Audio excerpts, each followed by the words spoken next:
Hello everyone, myself Dr. Vineet Kumar, Assistant Professor, Department of Zoology, the Cochin College.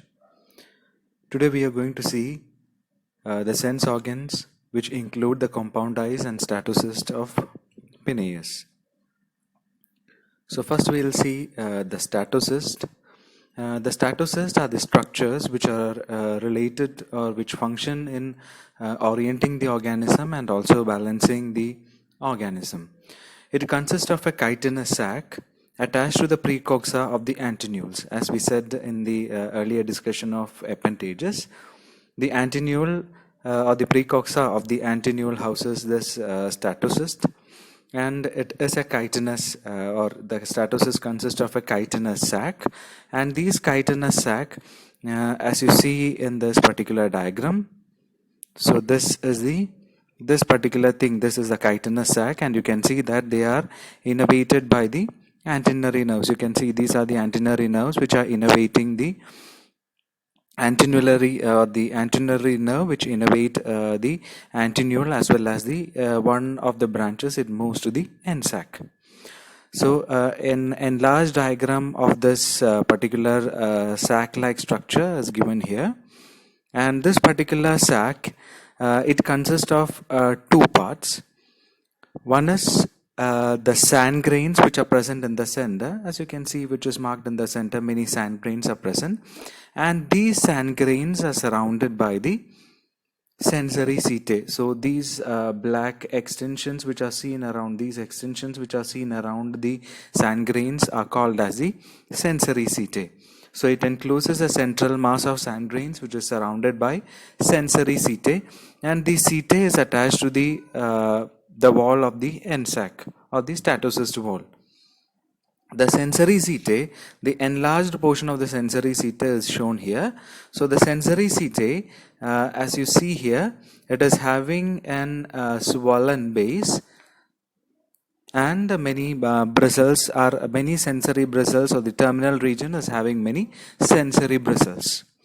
And this statocyst is also innervated, as we said earlier, they are innervated by the nerves, and the nerve endings reach these particular at the base of each of the setae.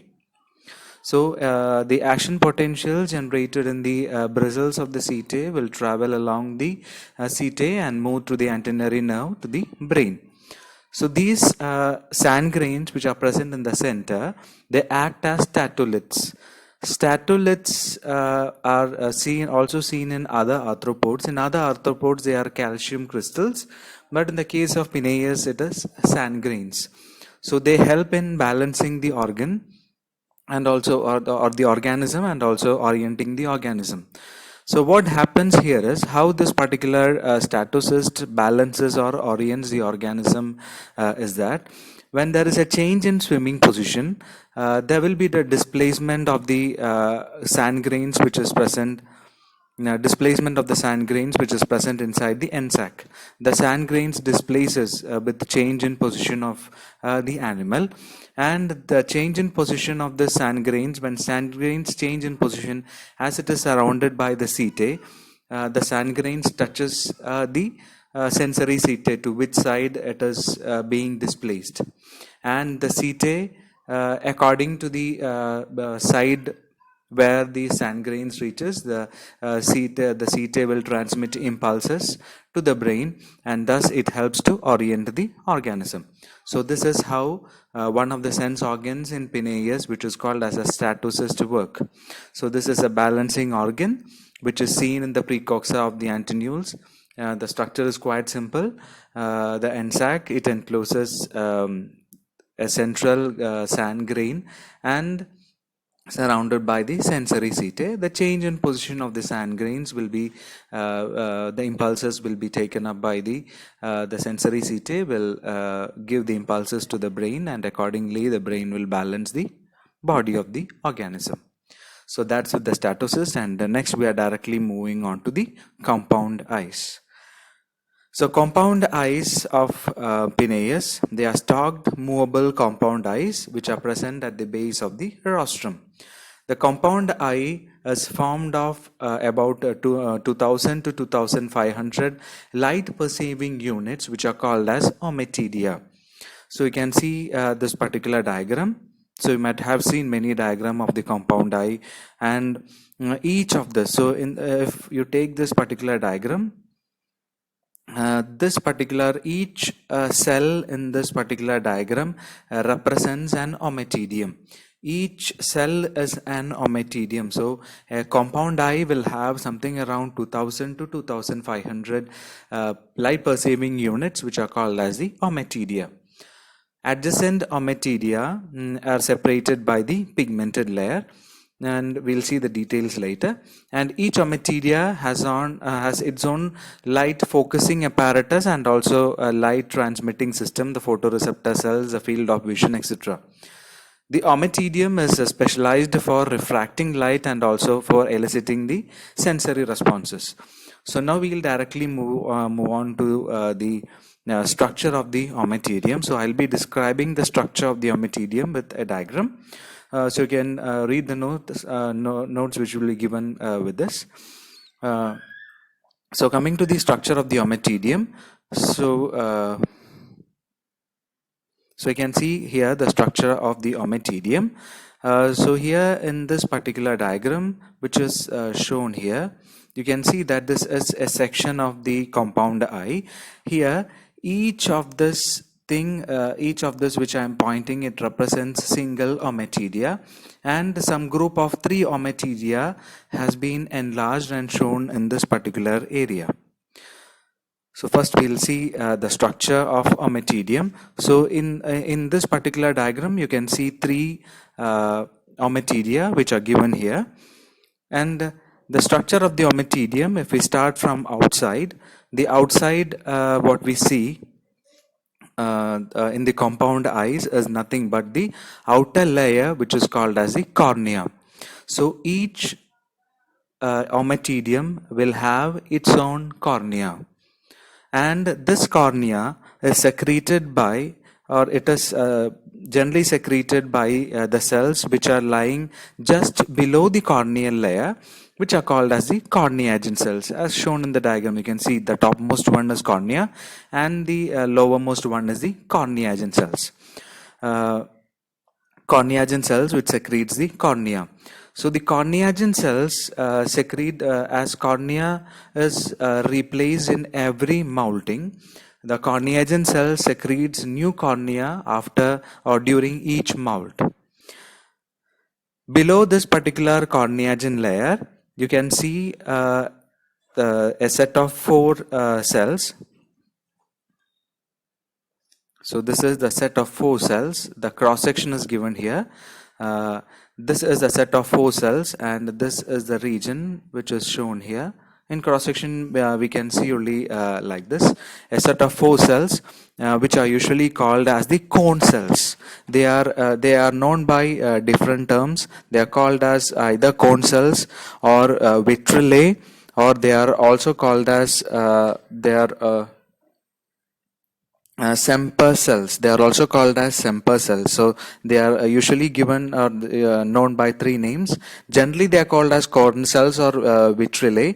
They are also called as Semper cells.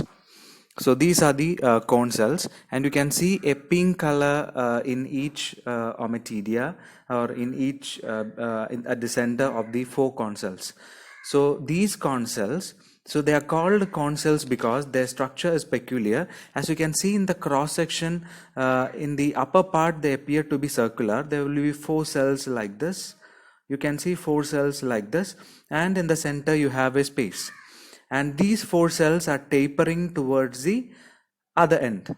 So the topmost end is circular, and towards the other end they are tapering or in the form of a cone. That is why they are called as cone cells. You can see the tapering which is shown here. So this is a tapering end. So this will be, this is the entire cone cell, and these cone cells, the center of the 4 cone cells, there is a cavity, and this cavity is filled with, this will be usually filled with a clear, a crystalline structure, which is called as the crystalline structure, which is called as the crystalline cone. The centermost transparent structure which is secreted by the cone cells is called as a crystalline cone. These the cone cell secretes and surround a transparent and refractive body which is called as the crystalline cone. The walls of the cone cells are also transparent and refractive.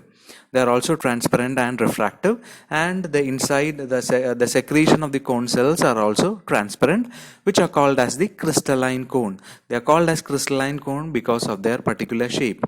And surrounding this particular crystalline cone,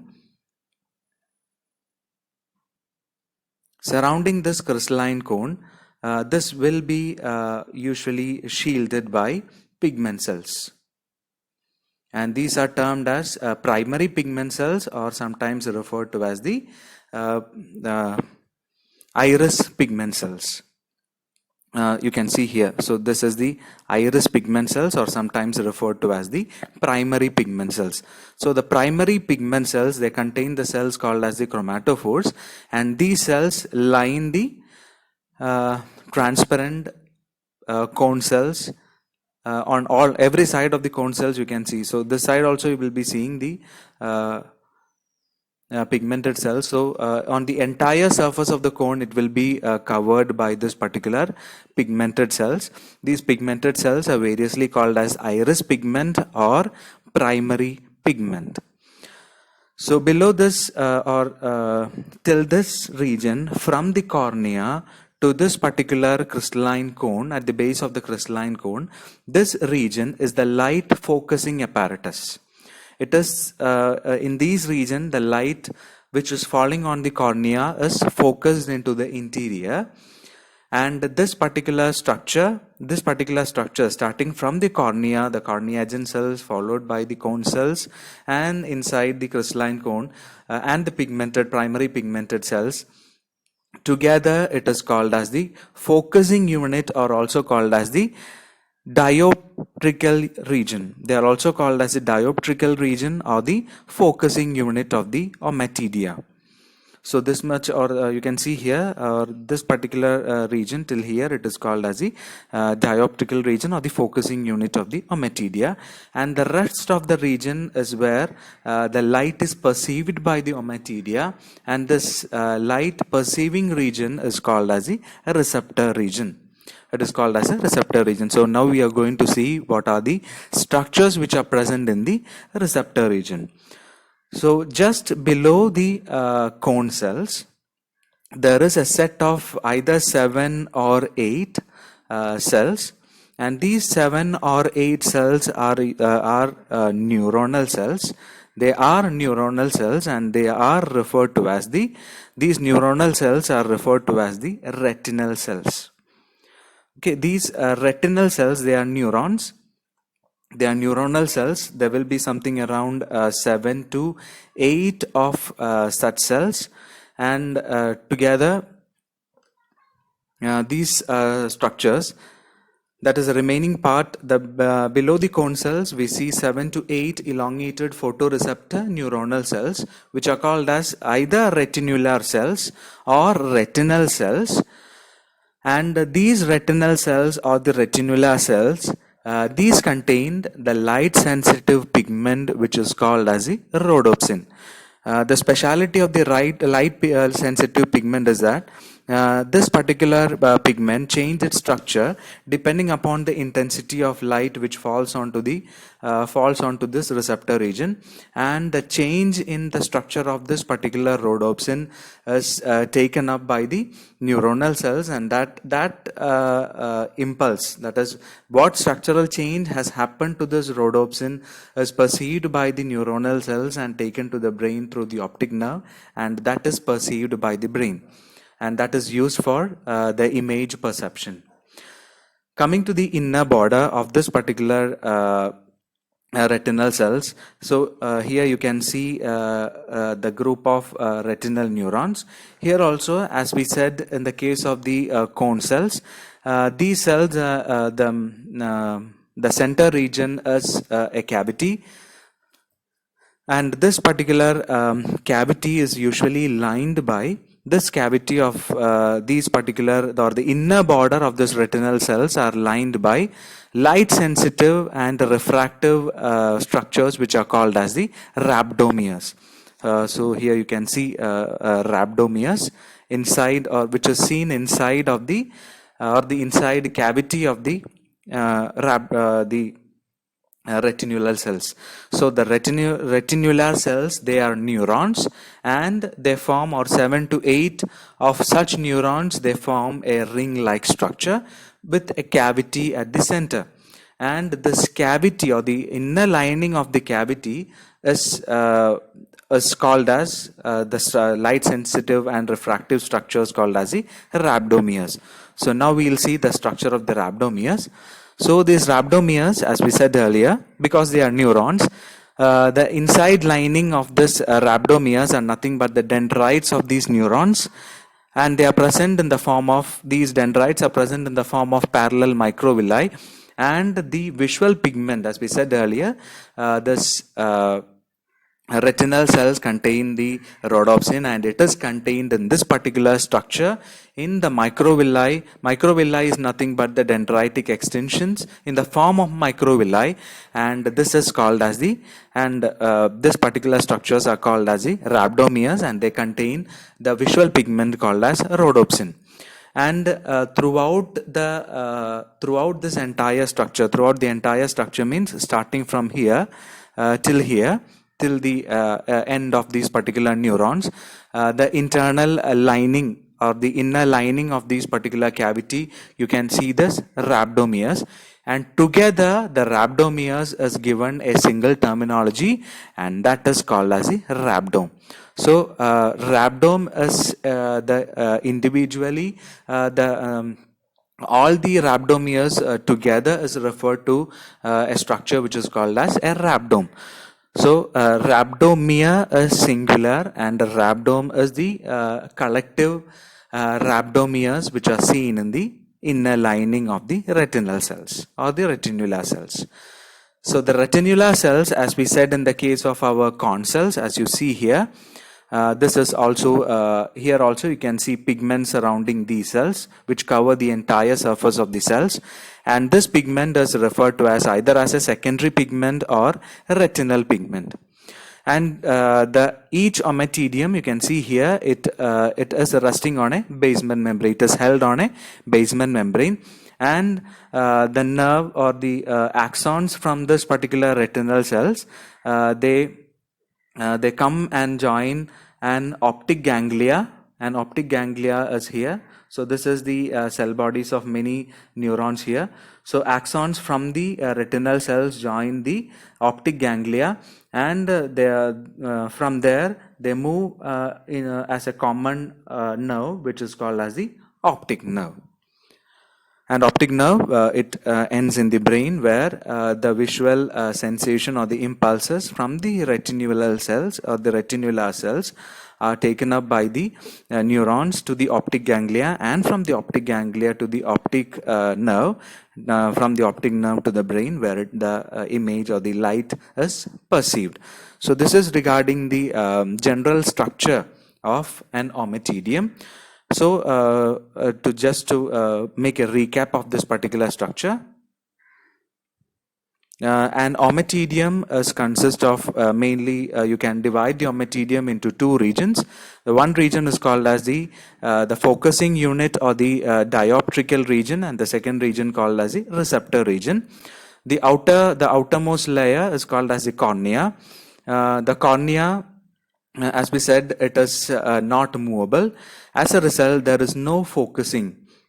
These particular organisms or the arthropods, they cannot focus an object. They have a fixed focal length. The focal length is fixed because their cornea or the light receiving system or the focusing unit, it cannot change its shape. As a result, they have a fixed focal length. And this cornea is secreted by the corneagen cells, And below the corneagen cells, you can see a group of 4 cells called as the crystalline or the cone cells, which produces the crystalline cone, which is having the shape of a cone. And this is surrounded by the pigment, which is called as a primary pigment or iris pigment. Below that, we saw there is a cluster of 7 to 8 specialized neurons, which is called as the retinal cells or the retinular cells. And the center or the cavity in the center of these cells is lined by dendrites of these neurons in the form of microvilli, which is called as collectively called as rhabdome, and individually these parallel microvilli, they are called as rhabdomeres. And it is in this particular microvilli the photosensitive pigment rhodopsin is present. The chemical changes depending upon the intensity of light changes the chemical structure of rhodopsin, and that is the impulse which is transmitted through the retinular neurons to the through the axons, which reaches which moves apart the basement membrane. The axon takes it through the basement membrane, reaches the optic ganglia, from the optic ganglia to the optic nerve, and then to the brain. So this is regarding the general structure of the ommatidia. And now we are going to see the working of a compound eye. So working of a compound eye, you can see, or you can get the notes in this particular PPT. I'm going to explain this with the help of a video. In that video, you can see that the video explains the compound eye of an insect, but that the same is applicable to that of prawn. So what are the differences when it is coming to the prawn or the Penaeus, etc.? I will detail it when we are seeing the video. So we are moving back, or we are sliding to the video to explain the working of an compound eye. So here we go. So this particular video is also available in the YouTube. It is a YouTube video which I am going to play here. So this is a video regarding the ommatidium structure and function by Larry Keeley.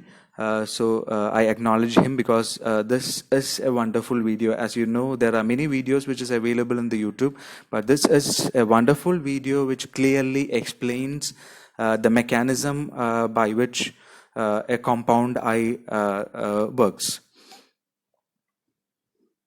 So here we go with the, so first we'll just rewind again the structure of the ommatidium. So now we are going to see how, or what does an insect or what does an arthropod usually see, or what do the insect really see.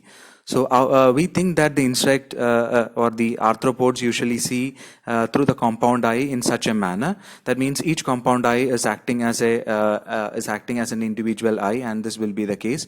But this is not the case.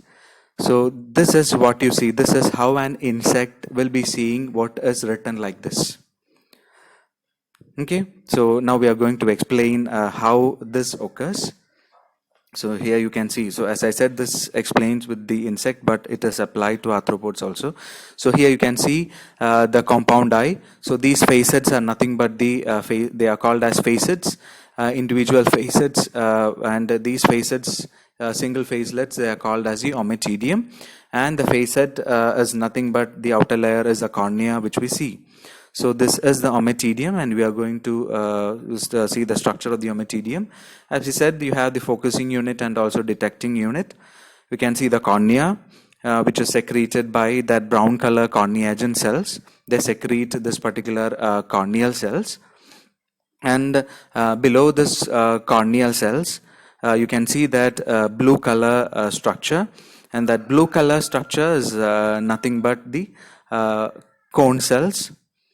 These cone cells are the one which secrete, or you can see the crystalline cone, and this crystalline cone is in the center, a cone-shaped structure, and that is secreted by, as I said you earlier, cone cells or the Semper cells.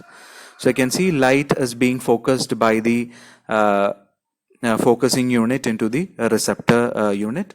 And now we are moving on to the second region, which is a light detecting or the receptor region, where you have the retinular cells, 7 to 8 photoreceptor neurons are form the retinular cells. You can see that pink color. This is the cross section. So surrounding you will have these structures.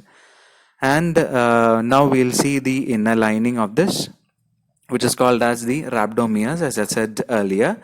The inner lining will have many microvilli, which are called as the rhabdomeres, and together they are called as the rhabdome.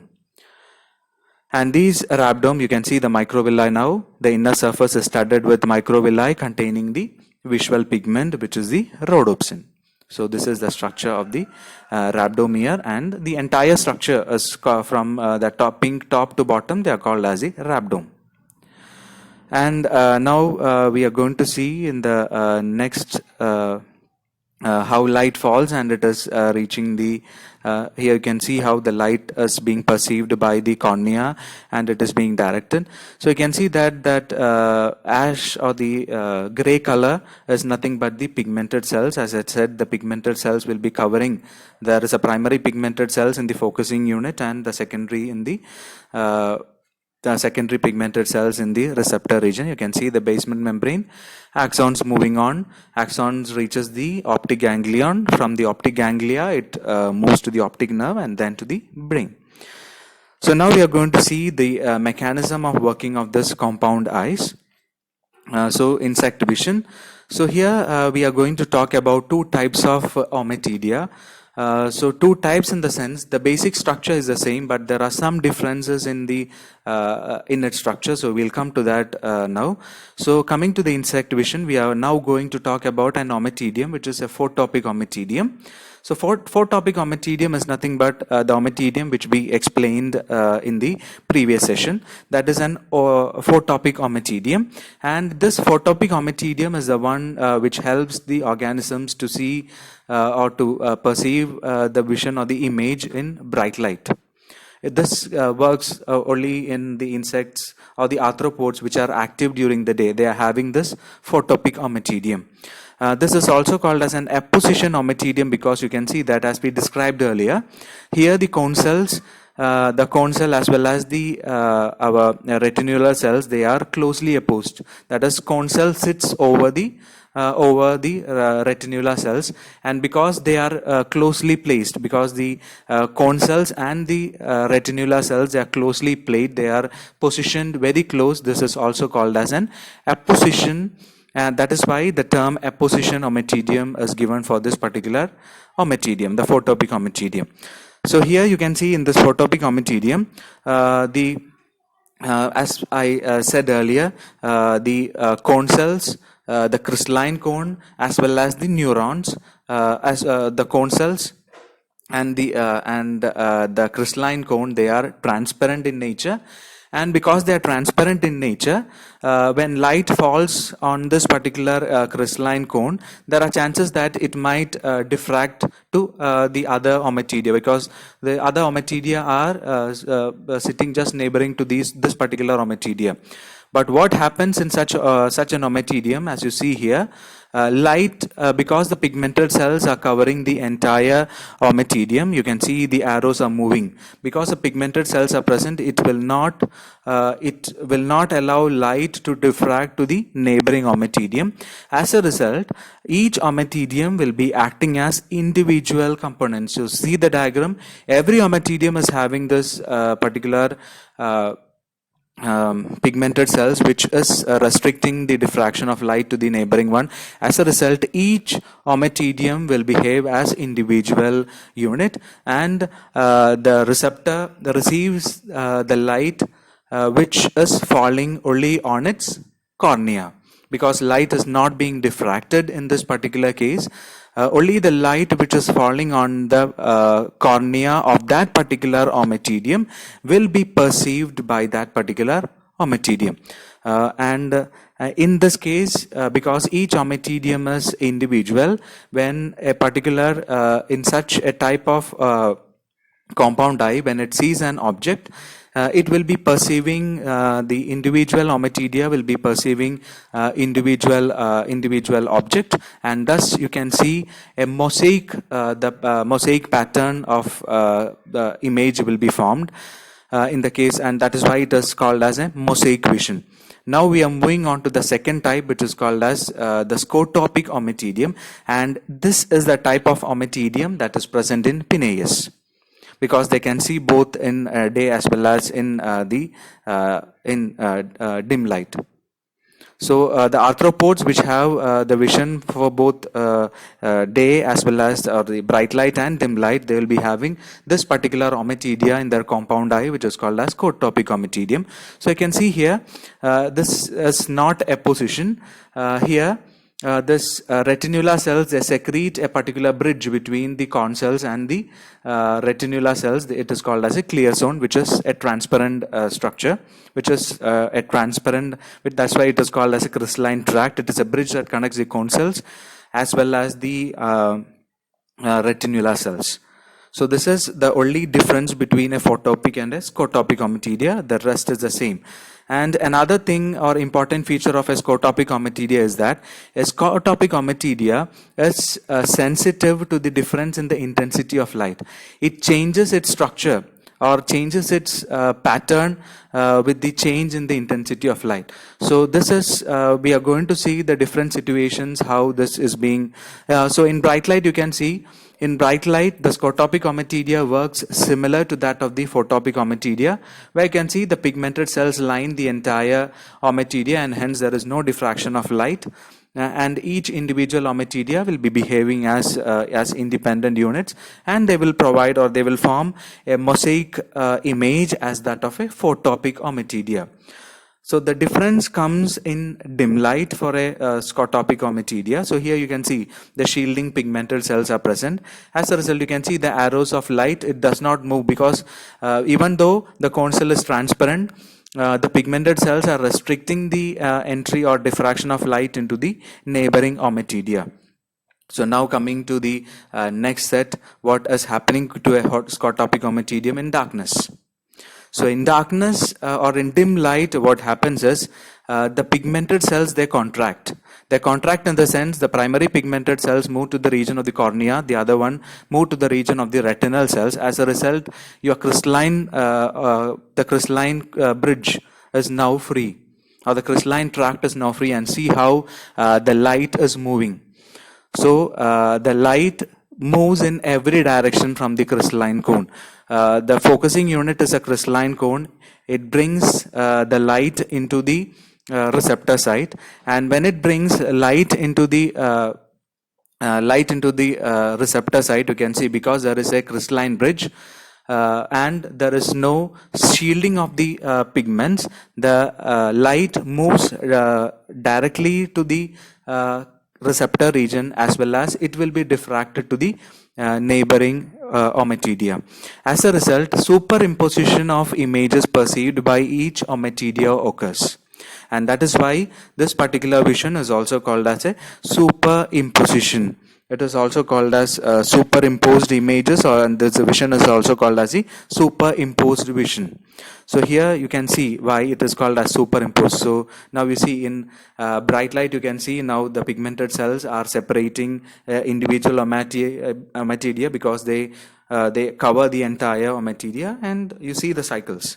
So here we go to the dim light. You can see the pigmented cells are moving on to the top and bottom, making the crystalline bridge or the tract free, and now the light rays from each ommatidia will diffract into the neighboring one, and hence a superimposed image is formed. So see what happens in each cycle. So we are going to play this in cycles, what happens in bright light and what happens in dim light in the case of a crystalline, or in the case of a scotopic ommatidia.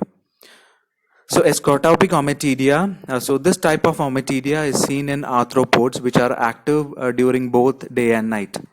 That means if the organism is having vision in the day as well as the night, they will be having this type of vision, which is called as this type of vision with a scotopic ommatidia. So moving back to our slides, so that much about the video. So here you can see, so this one is the mosaic, the first one, which is of the photopic ommatidia. So an insect perceives an image in such a manner, where you can see here. So see this. So this is how an image is perceived by an insect compound eye. Here you can see that the complete image. So each ommatidia will pick up the image or pick up that particular image which is corresponding to that particular cornea. So that is why it is acting as individual unit. In both the cases, that means whether it be a mosaic vision, that means a photopic ommatidium, or whether it be the scotopic ommatidium, you can see that because they do not have a focusing unit, the arthropods, they do not have a focusing unit, and hence they can see only near objects. They cannot see anything which is far, and they do not have a clear vision. Whether it be a photopic ommatidium, whether it be a scotopic ommatidium, their vision is always blurred, and during the night it becomes more blurred, that is more blurry than that of the photopic ommatidium. Photopic ommatidium is little more clear than that of scotopic ommatidium, because superimposition makes the image really blurred. Blurred in the sense that in such insects which are nocturnal, which they see or they hunt or they grab their food during the night, this particular scotopic ommatidium or the superimposed image which is found by the scotopic ommatidium, they use this only to detect moving objects. They do not want, or there is no point in clarity of that particular image. They just need to point on where a moving object is present. So it will be a completely blurred image with something which is moving around. So if movement is being detected, or the scotopic ommatidium is usually concerned with movement, so it is usually used to detect movement. In both the case, their images are blurred, whereby the photopic ommatidium is slightly clear than that of the the photopic ommatidium gives a slightly clear image than that of the scotopic ommatidium. So this is with the working of the compound eyes. So the notes which I have mentioned throughout the video is given in this particular slides. You can go through this. So with this, we complete this session. So this particular session is a pretty long session because we took the structure as well as the mechanism of the working of compound eye. So whenever a question is asked for the exam, explain the compound eye, you have to explain both mosaic vision as well as the other one, which is superimposed vision. So make it clear that mosaic vision, or the first one, which is by the photopic ommatidium, is only for the visual sensation or image perception in bright light. It does not work during dim light. So that is such an ommatidium will be present only in the arthropods which are active during the day. Coming to the other one, which are active both diurnal in day as well as night, they will have the ommatidium, the particular ommatidium which is called as the scotopic ommatidium, which helps them to see both in bright light as well as the dim light. So with this, we complete the session. Thank you.